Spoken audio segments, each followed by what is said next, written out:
Ladies and gentlemen, there's a question that you must ask yourself whenever life becomes overbearing, chaotic, or meaningless. Why did I start in the first place? It seems like a simple question, almost too simple to matter, but it's not. It is, in fact, one of the most psychologically profound questions you can ever ask, because hidden inside that answer is the origin of your purpose, and if you lose touch with that origin, you risk losing yourself. Every pursuit begins with a spark. Sometimes it's a moment of inspiration, sometimes it's a feeling of injustice or a desire to improve. Maybe it was hope, maybe it was desperation, but regardless, there was something in you that said, "This matters." That first feeling is not to be dismissed. It wasn't shallow, it wasn't a random impulse, it was a signal from your soul, an orientation towards something meaningful, and it planted a seed inside you. In psychology, we talk about intrinsic motivation, the idea that people are naturally driven by internal desires to grow, to master, to contribute, to become. These desires are not imposed on us by society. They emerge from within the deepest layers of our being, and when you started your journey, whether it was a business, a fitness transformation, a relationship, a career path, it was this internal drive that propelled you forward. But here's the problem. Life is complex. As we move forward, we encounter obstacles, responsibilities, distractions, and failures. What begins as a meaningful journey can slowly deteriorate into a series of burdens. What once inspired you starts to feel like a prison. Why? Because you've disconnected from the original purpose. You've forgotten why you started. When people forget their why, they fall into dangerous psychological territory. They become cynical. They begin to resent the very things they once loved. They lose vision, and with it, they lose motivation, and eventually, they might even give up. Not because the goal wasn't worthwhile, but because they lost sight of what made it worthwhile to begin with. So how do we reconnect with that seed? You must remember, and I don't mean remember as in simply thinking back. I mean actively re-engage with your origin story, reflect on it, journal about it. Revisit the emotions, the ideas, the needs that drove you to begin. Don't treat your beginning as something naive, treat it as sacred. It may have been immature in form, but it was profound in essence. The origin of your purpose is like the root system of a tree. You may not see it every day, but it's what gives strength and stability to the entire structure. Without roots, a tree falls in the first storm. And without memory of purpose, a person collapses under pressure. The journey to greatness is not about constantly finding new motivation. It's about rediscovering the original fire and fanning it back into flame. You don't need a new path. You need a renewed commitment to the path you're already on. So the next time you feel lost, tired, or ready to quit, don't look outward, look inward, go back to the beginning. What did you see? What did you believe? What were you willing to sacrifice? That's still inside you, and it's still calling you forward. Remember why you started, because in that memory lies the map to your future. Let us now turn our attention to something deeply underappreciated in the modern world: vision. Not just the ability to see, but the capacity to perceive a future worth striving for. Vision is not a luxury of the elite. It is a necessity for survival. Without it, the human psyche disorients, fragments, and ultimately collapses into chaos. When you began your journey, whether personal, professional, or spiritual, you weren't merely reacting to circumstances. You were envisioning something better. You saw something beyond the present. That ability to project forward, to imagine a better version of yourself or the world, was not arbitrary. It was fundamental. It gave you structure, it gave you meaning, it turned aimless activity into purposeful effort. Psychologically, vision serves as a cognitive map. It transforms random experience into goal-directed behavior. Your brain is a goal-seeking machine. It filters reality based on relevance to your aims. That's why two people can walk into the same room and see completely different things. One sees opportunities, the other sees threats. One is guided by a purpose, the other drifts without direction. The difference is not intelligence, it's vision. Now, here's where the danger lies. Over time, as fatigue sets in and obstacles multiply, your vision blurs. You begin to forget what the end goal looked like. You stop imagining the future you once believed in, and without that vision, the present becomes unbearable. Every hardship feels meaningless. Every sacrifice feels wasted. Without vision, the soul starves. One of the most tragic things that can happen to a person is not that they fail, but that they forget what they were aiming for. It's like climbing a mountain only to realize you've been scaling the wrong peak. This is why it is essential, not optional, to keep your vision in clear focus. Your vision must be revisited, refined, and recommitted to frequently. Otherwise, you begin to live in reaction rather than intention.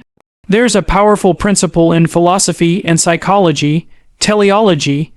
It's the idea that behavior is not just shaped by the past, but also pulled forward by the future. In other words, who you are becoming determines how you act today. That's the power of vision. It doesn't just give you hope. It gives you direction, and direction reduces suffering.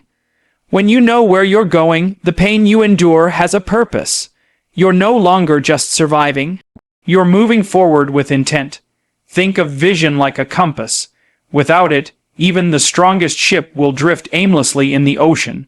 And the sea of life is vast, unpredictable, and unforgiving. You must have a destination, or you will be swallowed by the tide of distractions and disappointments. Now you may ask, what if my vision changes? That's fine. Growth is natural. As you evolve, your goals may evolve. But don't confuse evolution with abandonment. Refine your vision, but don't lose it. Adjust your direction, but never stop moving with purpose. And if your vision feels unclear right now, start small. Picture the kind of person you want to become: stronger, wiser, more courageous. That's enough to begin. From there, you can build outward. Vision doesn't have to be grand to be powerful. It just has to be real. So, remember why you started, but also remember what you saw when you looked forward. That glimpse of the future. The dream, the hope, the belief. That was your vision, and it was never just fantasy. It was a blueprint for the life you were meant to build. Hold on to it, because your future depends on it. We live in an age obsessed with feeling. Follow your passion, they say, go with your heart. These phrases are seductive, aren't they? They promise fulfillment without struggle, success without sacrifice. But while emotion might ignite the fire, it is discipline, not feeling, that keeps it burning through the night. When you first began your journey, it's likely that you felt energized, inspired, even invincible. But here's the truth that every high achiever learns sooner or later. Emotion is a poor master. It's unstable. It fluctuates with sleep, mood, weather, and hormones. If you rely on how you feel to determine what you do, you will achieve nothing of significance, because your emotions are designed to help you survive, not to help you grow. Discipline, on the other hand, is the conscious act of aligning your behavior with your highest values, even when you least feel like it. It is the commitment to continue, even when the excitement is gone. When you remember why you started, what you're really remembering is the value of the journey itself. That value does not disappear when you're tired, frustrated, or afraid. It simply waits for your discipline to catch up. Now, psychologically speaking, discipline activates the prefrontal cortex, the rational, planning, and goal-setting part of your brain. Emotions arise in older, deeper structures like the amygdala. The problem is, the amygdala reacts instantly, while the prefrontal cortex requires conscious effort. So what happens when emotion contradicts intention? Most people default to the path of least resistance. That's where discipline comes in. It's the bridge between intention and action, between who you are and who you are becoming. Let me put it more plainly, the person who succeeds is not the one who is always motivated. It's the one who keeps showing up, when the novelty wears off, when the results are slow, when no one is watching. That's the battlefield where winners are made, not on stage but in silence, not in victory but in repetition. Consistency may appear boring, even robotic, but it's profoundly human. It's the daily choice to align yourself with a long-term vision, regardless of how much you want to quit in the moment. And here's the paradox: over time, discipline creates freedom. Freedom from regret, freedom from self-doubt, freedom from the chaos of emotional instability. The person who trains every day, who writes every morning, who builds piece by piece. That person becomes reliable to themselves. And that, ladies and gentlemen, is a kind of power few ever taste. But how do you cultivate such discipline? You begin with small, structured habits. You create order in your day, boundaries in your mind, and rituals that reconnect you with your purpose. You build systems that work even when you don't feel like working. And when your emotions scream for comfort, you don't ignore them, but you don't obey them either. You acknowledge their presence, then proceed based on what's right, not what's easy, because what's easy is rarely meaningful, and what's meaningful is rarely easy. So when the storm comes, and it will, and your motivation disappears, and it will, you must return to the question, why did I start? Let that memory anchor your resolve. Let it remind you that greatness was never meant to be convenient. It was meant to be earned, through discipline, through effort, and through sacrifice. Inspiration starts the race, but only discipline crosses the finish line. Every meaningful pursuit you undertake, every worthy goal, every disciplined act, every commitment to grow, will inevitably bring you into conflict, not just with the outside world, but with yourself. This is the battle with chaos, and it is unavoidable. The moment you decide to rise above your current circumstances, you provoke forces, both internal and external, that resist that change. This resistance is not random. It is psychological, symbolic, and deeply human. Chaos is not simply disorder in your environment. It is the psychological state of uncertainty, confusion, and fragmentation. It is what you feel when your habits fail, your plans unravel, or your sense of self begins to weaken. In mythology, chaos is often depicted as a dragon, formless, threatening, and guarding something valuable. That symbolism is not accidental. It speaks to a universal truth. Everything you desire exists on the other side of resistance. And to claim it, you must be willing to battle chaos, not just once, but continuously. When you started your journey, perhaps you felt clear, even optimistic, but it doesn't take long before chaos begins to whisper, "Who do you think you are? You're not good enough. This is too hard." These voices are not just in your head. They are manifestations of psychological resistance. They arise from the parts of you that fear failure, fear change, or fear responsibility. And yet, paradoxically, those fears are signals that you are moving in the right direction.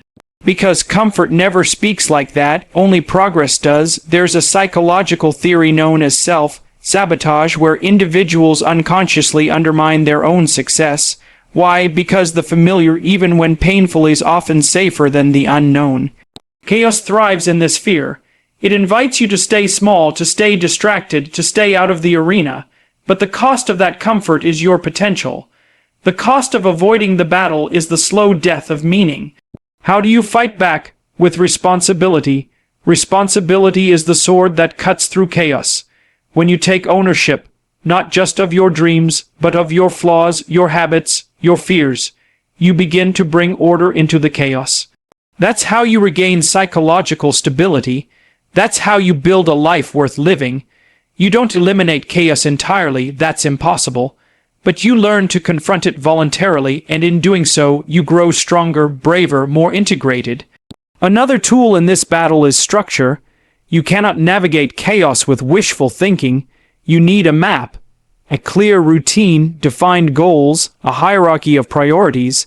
These are not constraints. They are the frameworks that protect your vision. The more you structure your life around your values, the less room chaos has to creep in. Clarity repels confusion, and then there is the issue of energy. Battling resistance is exhausting.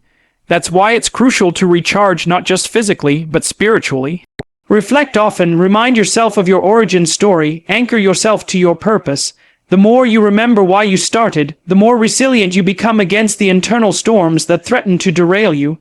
You must also learn to forgive yourself. Chaos will win some days. You will fall into doubt, distraction, even despair. But failure is not defeat unless you accept it as final. Get back up. Reorganize. Begin again. The person who continues to confront chaos is the person who eventually transforms it into order.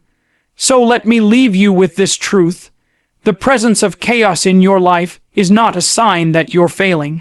It's a sign that you're engaged in a battle worth fighting. And if you remember why you began, you will have the strength to continue, even in the face of disorder.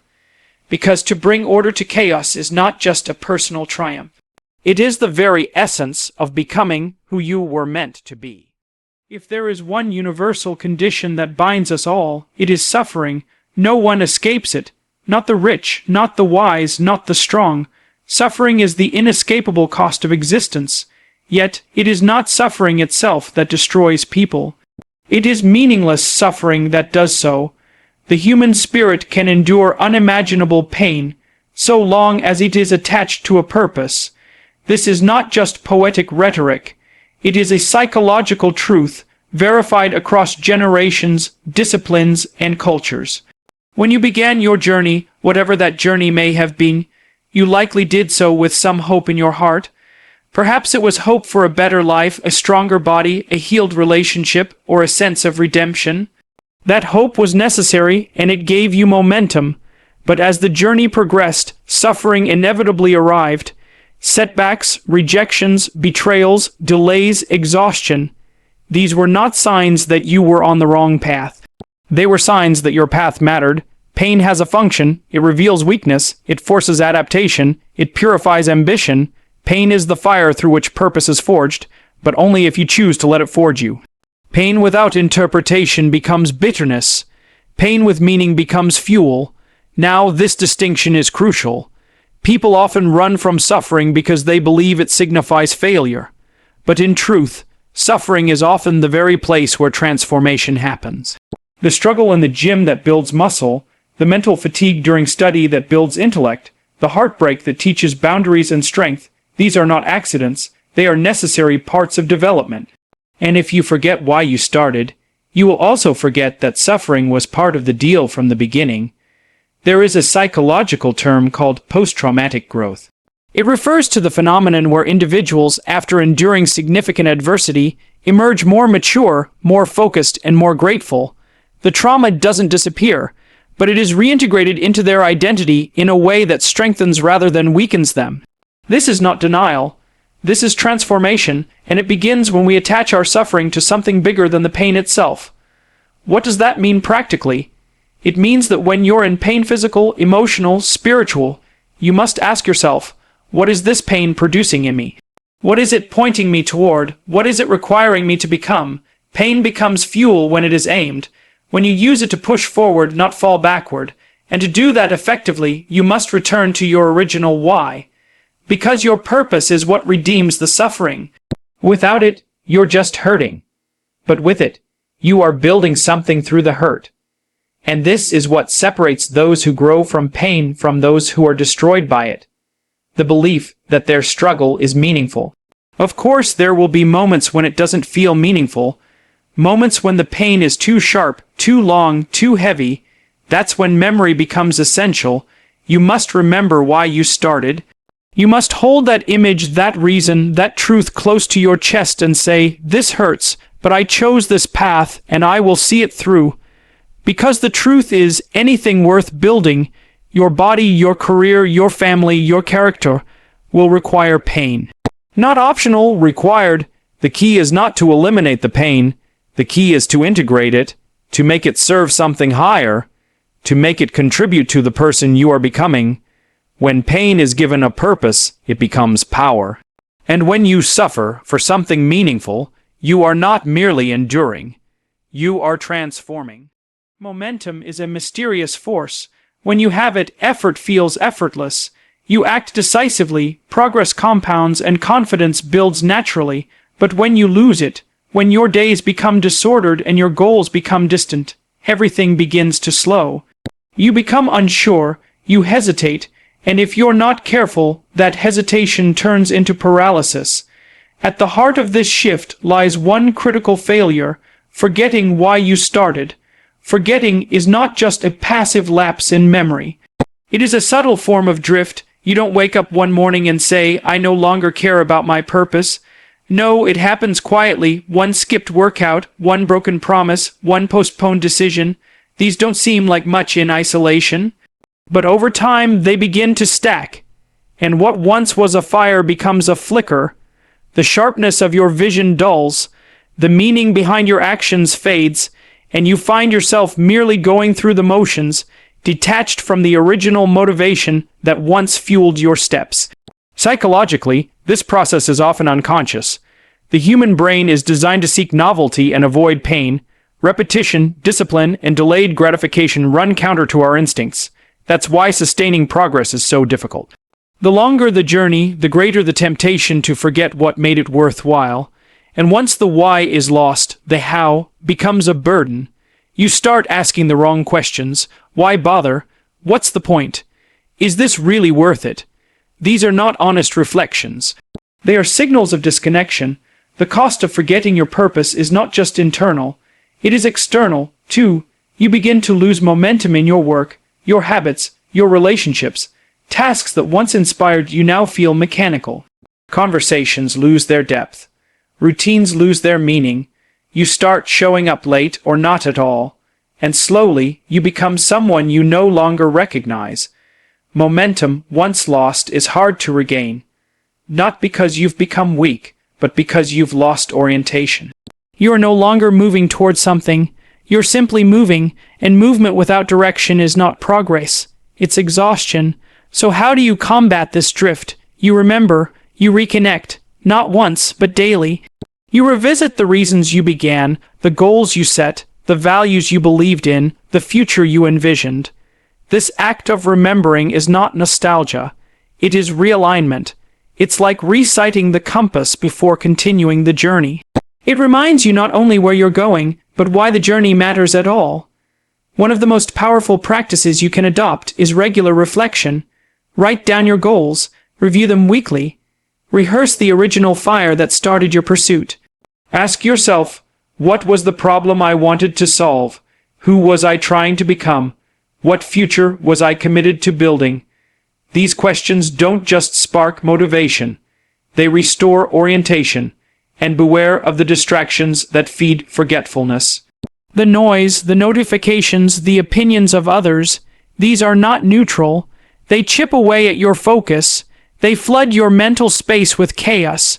If you do not guard your mind, the world will fill it with clutter. You must protect your purpose like a flame in the wind. Shield it, feed it, and return to it often. Because when you remember why you started, you begin to recover your momentum.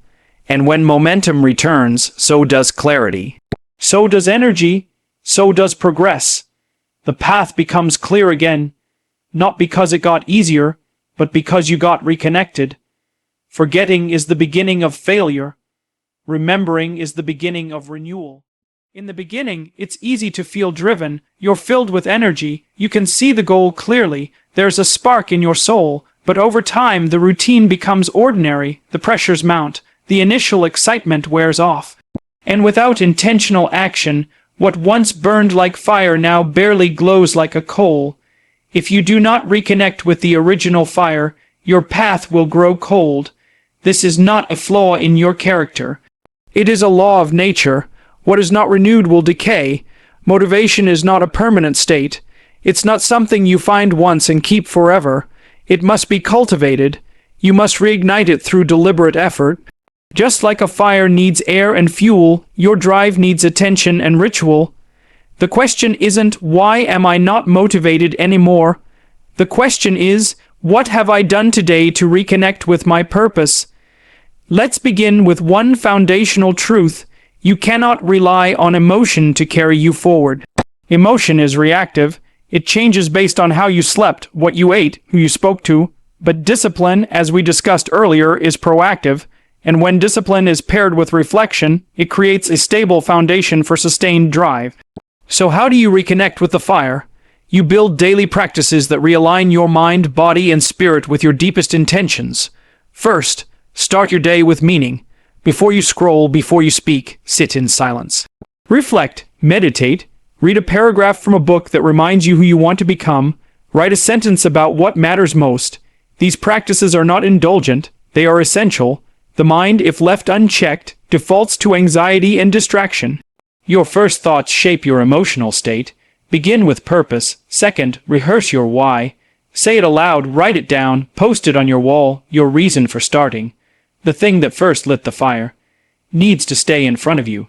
You must make it visible. We forget what we do not repeat, so rehearse the story. I started because I wanted to break the cycle. I started because I saw something wrong and knew I had to fix it. Whatever it is, own it. Repetition transforms memory into conviction. Third, set a standard, not just a schedule. Don't just ask yourself, what do I have to do today? Ask, what kind of person do I need to be today? There is a difference. Productivity without identity leads to burnout, but when your actions are grounded in character, discipline, courage, integrity, they become expressions of your purpose, not just tasks to check off. Fourth, confront resistance head on. You will feel tired. You will feel bored. You will want to quit. That's normal. What matters is that you don't let those feelings dictate your actions. Create rituals that push you into motion regardless of how you feel. A 10-minute stretch, a 30-second cold shower, a 5-line journal entry. Small acts of discipline build mental resilience. Fifth, celebrate progress, no matter how small. Too many people wait for the finish line to feel proud. That's a mistake. Acknowledge each step. Every day you show up is a win.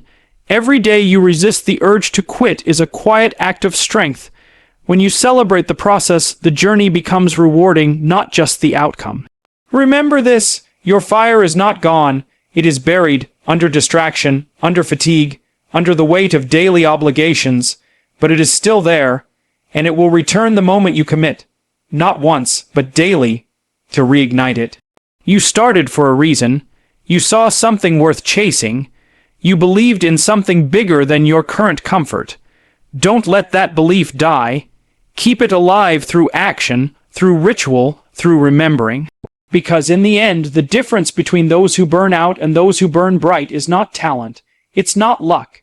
It's the willingness to reconnect again and again with the fire that started it all.